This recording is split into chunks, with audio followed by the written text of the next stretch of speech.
আসসালামু আলাইকুম। সবাইকে শুভেচ্ছা জানাচ্ছি। মাসুম মাহবুব। পৃথিবীর যেই প্রান্ত থেকে যারা দেখছেন সবার জন্য আবারও শুভেচ্ছা। বেশ কিছু গুরুত্বপূর্ণ খবর রয়েছে।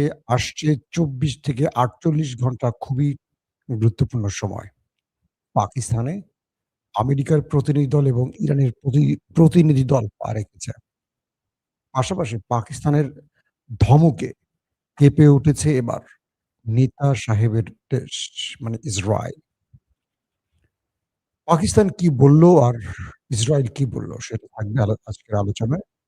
পাশাপাশি লেবাননে যদি হামলা বন্ধ না হয়, ইরান এই শান্তি চুক্তিতে বসবে না, সাফ জানিয়ে দিয়েছে। এবং হরমুজ প্রণালী এখনো কন্ট্রোলে রেখেছে ইরান।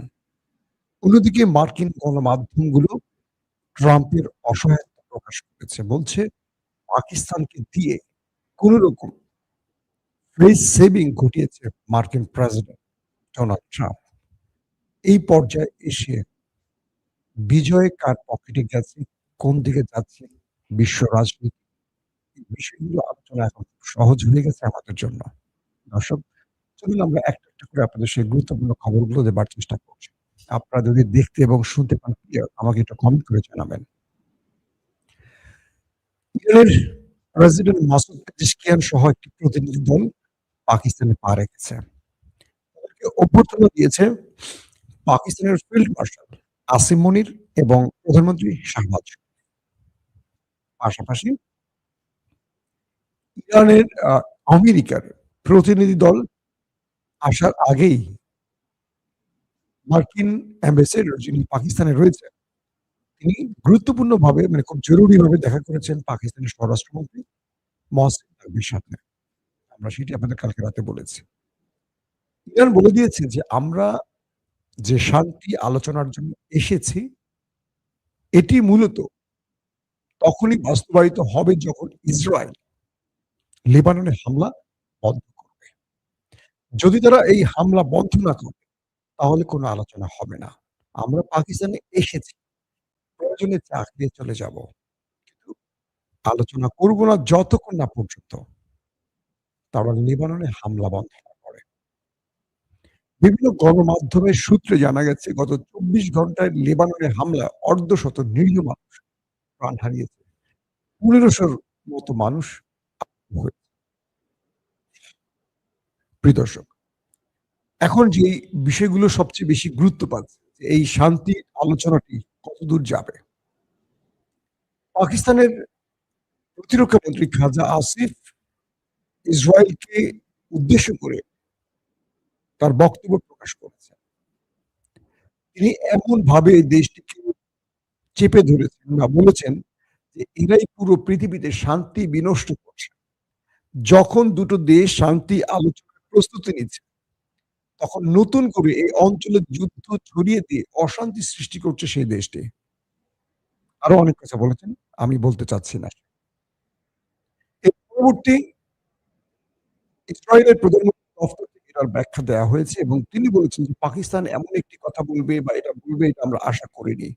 তিনি পাকিস্তানকে ব্লেম দিয়েছেন এবং মিস্টার ট্রাম্পকে পাকিস্তানের পক্ষ থেকে স্পষ্ট বলা হয়েছে যে আপনি আমাকে যুদ্ধ বন্ধে টেনে এনেছেন। মানে আপনি চাপ দিয়েছেন যেন আমি আলোচনা করি। মানে অদৃশ্যভাবে পাকিস্তান এটা বলতে পারছে না যে আপনি ইরানের মার খেয়ে যখন চটা হয়ে যাচ্ছেন, লম্বা হয়ে যাচ্ছেন, সোজা হয়ে যাচ্ছেন সাপের মতো। তখন আপনি আমাকে দিয়ে এই যুদ্ধ বন্ধের জন্য বলেছিলেন যে তুমি আমাকে একটা প্রস্তাব দাও। মানে বিষয়টা কি হয়েছে আমি একটু বুঝাই বলি আপনাদের তাহলে বুঝবেন। যখন ইরানকে বিশ্ব সভ্যতা থেকে মুছে ফেলার হুমকি দিলেন ট্রাম্প, এরপর ইরানের লাখো কোটি মানুষ রাস্তায় নেমে গেছে ইরানের পক্ষে লড়াই করতে। ট্রাম্প বুঝে গেলেন যে ইরানকে কিচ্ছু করা যাবে না। এই ইরান দমবে না, এটা অদম্য ইরান।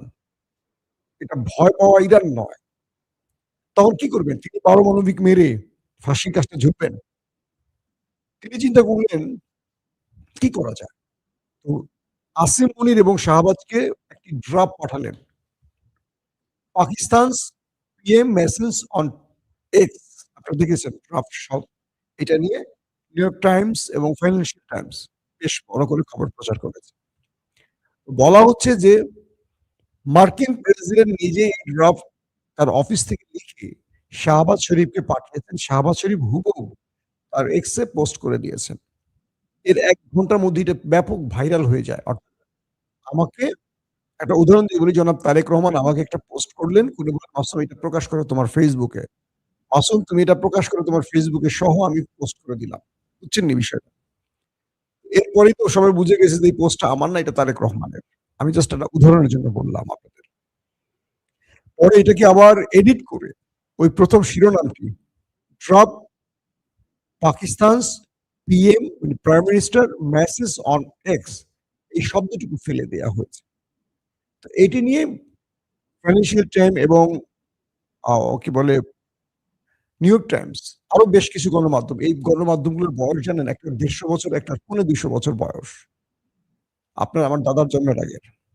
এরা মানে বড় করে নিউজ করেছে যে আমেরিকা নত হয়ে পাকিস্তানকে ব্যবহার করেছে এই যুদ্ধ বন্ধের জন্য, সিজ ফায়ার এর জন্য। তার মানে ট্রাম্পের মানে কাপড়-টাপড় সব খুলে ছিঁড়ে দিয়েছে এখন বিশ্ব গণমাধ্যম মিডিয়া গুলো। বলা হচ্ছে ট্রাম্প পাকিস্তানকে বলছে যে আমাকে একটা মুখ রক্ষার ফেস সেভিং এনে দাও। পাকিস্তান সেই কাজটি করেছে। ইরান কিন্তু ধরনা দেয়নি যুদ্ধ বন্ধের জন্য। ইরান এখন বলছে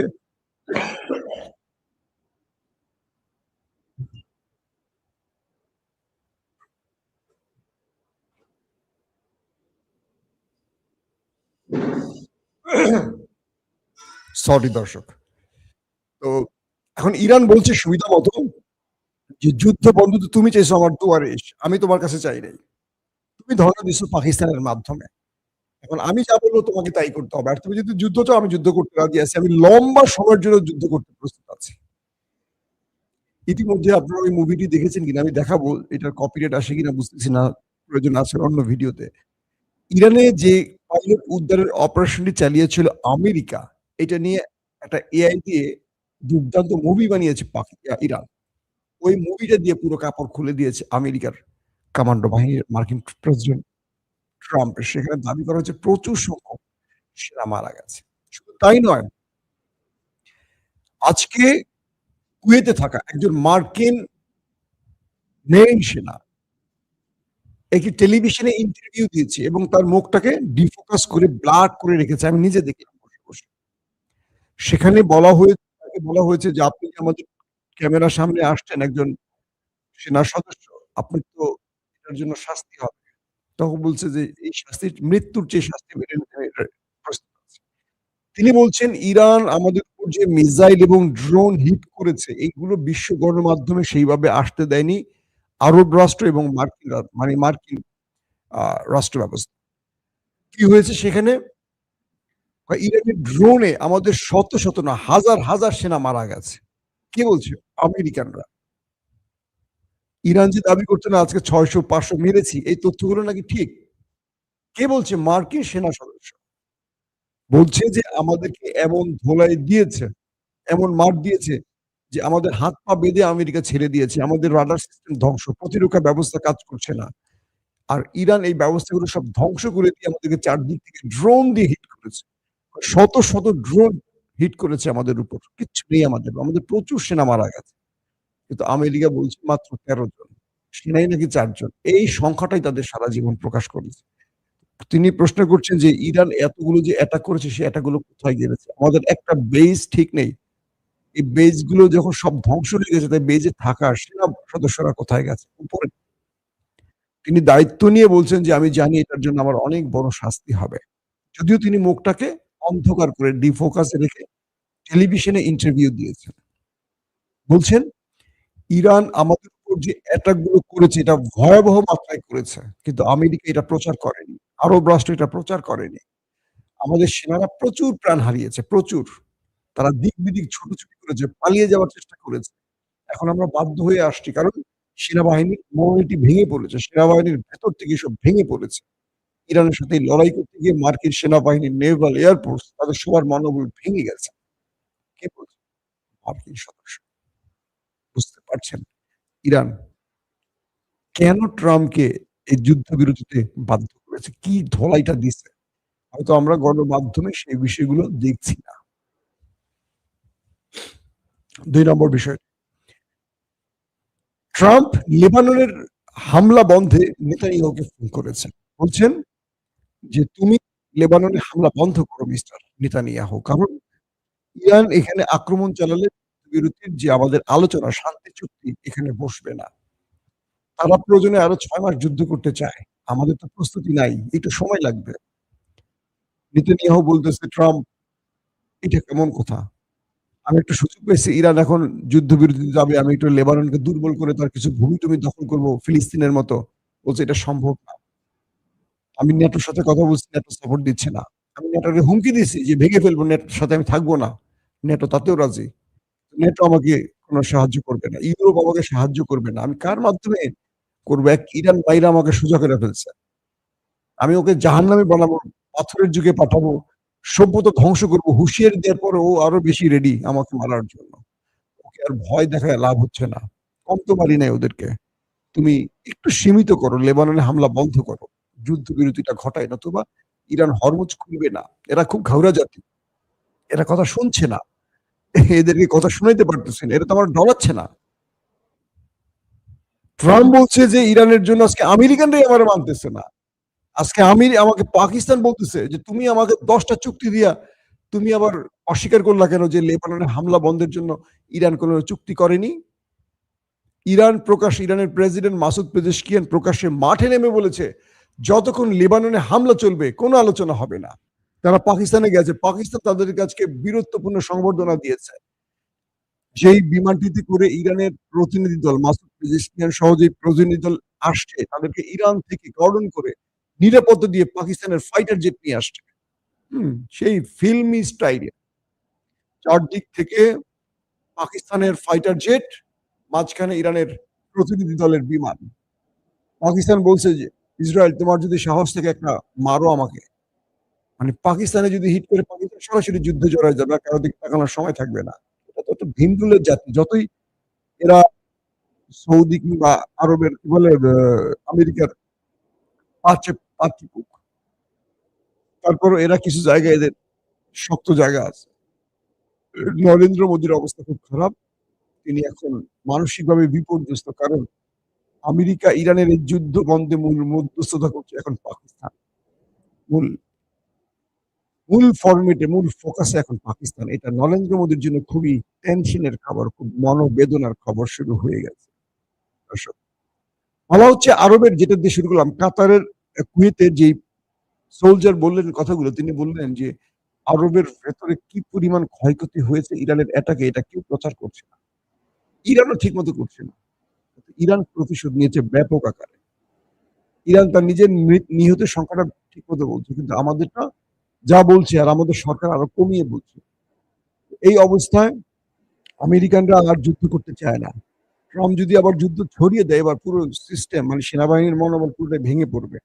তারা বলছে যে আমাদের মধ্যে পুরো হতাশা কাজ করছে।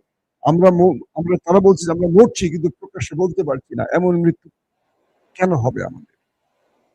তো এরপরে যে বিষয়গুলি আসছে, ইরান এবং আমেরিকা যতটাই আলোচনা করছে যুদ্ধবিরতির জন্য, ভিতরে তারা যুদ্ধের জন্য প্রস্তুতিও নিচ্ছে। যদি শেষ পর্যন্ত আলোচনা ঠিকমতো সফলভাবে শেষ না হয়, ইরানের চুক্তিগুলো আমেরিকা মেনে না নেয়, তাহলে যুদ্ধটা আরো বড় আকার ধারণ করবে এবং ২ পক্ষ ইরানও ট্রিগারে হাত রেখেছে, আমেরিকাও ট্রিগারে হাত রেখেছে।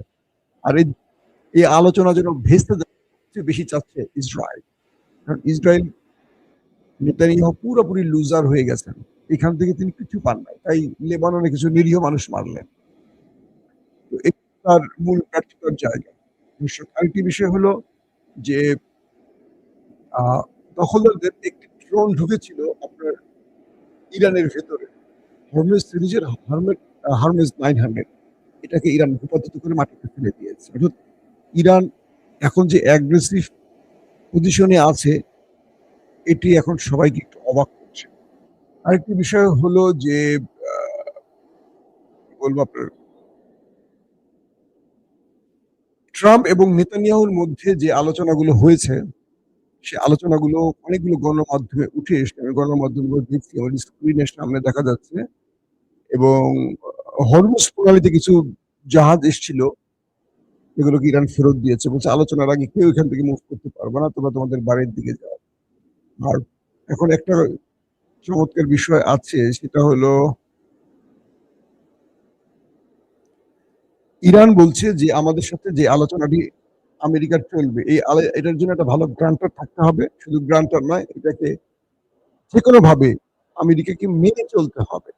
আলোচনার ভেস্তে দিয়ে আবারও ইসরায়েলের প্রচারণা আমাদের হিট করবে, এগুলো আমরা বরদাস্ত করব না। হরমুজ প্রণালী তখনই খুলব যখন আমাদের ১০ টা চুক্তি আমেরিকা মেনে নেবে, কোনো ছাড় নয়। আর আমেরিকা বলছে যে কিছু শর্ত একটু শিথিল করতে, কিন্তু ইরান কোনো শর্ত শিথিল করতে রাজি না। ইরান বলছে যে লাগলে তুমি যদি চাও লম্বা যুদ্ধের জন্য আমরা প্রস্তুত আছি, কিন্তু ইরান কোনো ব্যাপারে আর ছাড় দিবে না, ঘোষণা দিয়ে দিয়েছে। তবে আজকে সকল পৃথিবীর সবার ফোকাস, নজর এখন পাকিস্তানে, ইরান এবং ইসলামাবাদের বৈঠকে, ইরান এবং আমেরিকার বৈঠকে। আমরা এই বৈঠকের আপডেট খবর জানাবো। আমি আজকে সারাদিন পাকিস্তানের সাংবাদিকদের সাথে কানেক্ট আছি, তাদের কাছে এক্সক্লুসিভ তথ্য নেওয়ার জন্য অপেক্ষা করছি। তো যখনই পাবো জুমার নামাজের পর আমি আপনাদের সাথে আবারও লাইভে হাজির হওয়ার চেষ্টা করবো। এখনকার মতো বিদায় নিতে চাই। আপনারা ভালো থাকবেন, আমার জন্য দোয়া করবেন। আল্লাহ হাফেজ। ওপেন দাইস মানে সত্যকে সত্য বলা, মিথ্যেকে মিথ্যে বলা। আমরা শোনা কথা নয়, চোখে যা দেখি তাই বলি।